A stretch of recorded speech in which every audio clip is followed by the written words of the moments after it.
Hola, bienvenido al NOC Propiedades Termodinámicas. Mi nombre es Pamela Marajulsi, docente de las Unidades Tecnológicas de Santander, y en la lección de hoy vamos a ver tablas de líquido comprimido. Antes de empezar a manejar las tablas, lo primero que debemos hacer es identificar cuándo tenemos líquido comprimido. Si tenemos una presión superior a la presión de saturación a una temperatura dada, tenemos líquido comprimido. O si la temperatura es inferior a la temperatura de saturación a una presión dada. O si el volumen específico, la energía interna y la entalpía son inferiores a los parámetros a líquido saturado, también tenemos líquido comprimido. Por ejemplo, dado un caso en que tengamos agua a 100 kilopascales y una temperatura de 25 grados Celsius. Si miramos la tabla de presiones, tenemos que a 10 kilopascales la temperatura de saturación es 45,81 grados Celsius. O sea, la temperatura es inferior a la temperatura de saturación. Si miramos la tabla de temperaturas, a 25 grados Celsius la presión de saturación es 3,1698 kilopascales. O sea, la presión es superior a la presión de saturación. Tenemos en este caso líquido comprimido.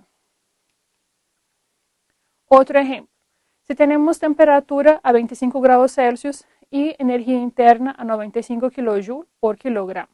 Si miramos en la tabla de temperaturas a 25 grados Celsius, la energía interna del líquido saturado es 104,83. O sea, la energía interna es inferior a la energía interna del líquido saturado. En ese caso también tenemos líquido comprimido. Si tenemos líquido comprimido, no podemos utilizar las tablas de saturación, así que tenemos que utilizar las tablas de líquido comprimido. Acá las tablas son divididas por presiones. La temperatura que ustedes ven en la primera fila es la temperatura de saturación. Las demás temperaturas son las temperaturas del proceso en el caso de líquido comprimido, ¿cierto? De su estado. Igual necesitamos dos propiedades intensivas e independientes. Ustedes deben conocer la presión y un otro parámetro independiente para poder identificar cuál es el estado del fluido. Vamos a hacer un ejemplo. Tenemos en el primer caso una temperatura de 60 grados Celsius y una presión de 10.000 kilopascales. Ojo acá con la unidad. Kilopascales, y miren que la tabla está en megapascales, muy importante tener en cuenta las unidades. Entonces vamos a buscar la presión de 10 megapascales y la temperatura de 60 grados Celsius. Aquí están los parámetros. El volumen específico 0,0010-127, la energía interna 249,43 y la entalpía 259,55. Segundo ejemplo, tenemos una presión de 5.000 kilopascales, o sea, 5 megapascales, y una energía interna de 759,47.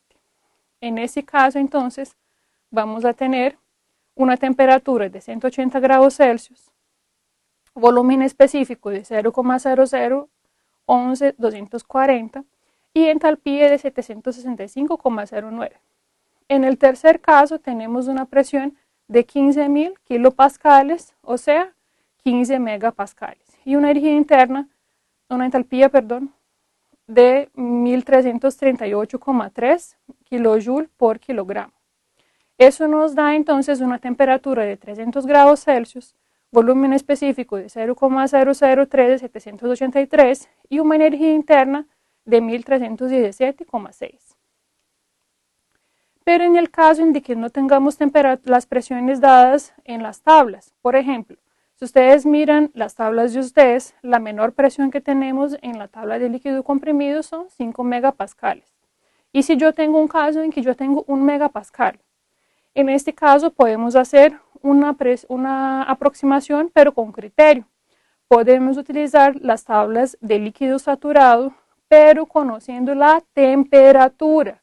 Es importante que sea la temperatura. Vamos a hacer un ejemplo. Tenemos agua a 2 megapascales y 180 grados Celsius. Si miramos en la tabla de saturación, a 2 megapascales, la temperatura de saturación es 212,38. O sea, la temperatura está por debajo de la temperatura de saturación, así que tenemos líquido comprimido. La presión 2 megapascales está por debajo de las presiones que tenemos en las tablas de líquido comprimido. Así que vamos a hacer una aproximación. Vamos a la tabla de temperaturas. A la temperatura de 180 grados Celsius tenemos que el volumen específico es 0,001127, la energía interna 761,92 y la entalpía 763,05. Acuérdense que esa aproximación ustedes deben hacer con base en la temperatura. En la clase de hoy pudimos ver entonces cuando tenemos un líquido comprimido, cómo manejar las tablas de líquido comprimido y pudimos ver cómo hacer una aproximación en el caso de que la presión dada no esté en las tablas de líquido comprimido. Muchas gracias, hasta una próxima oportunidad.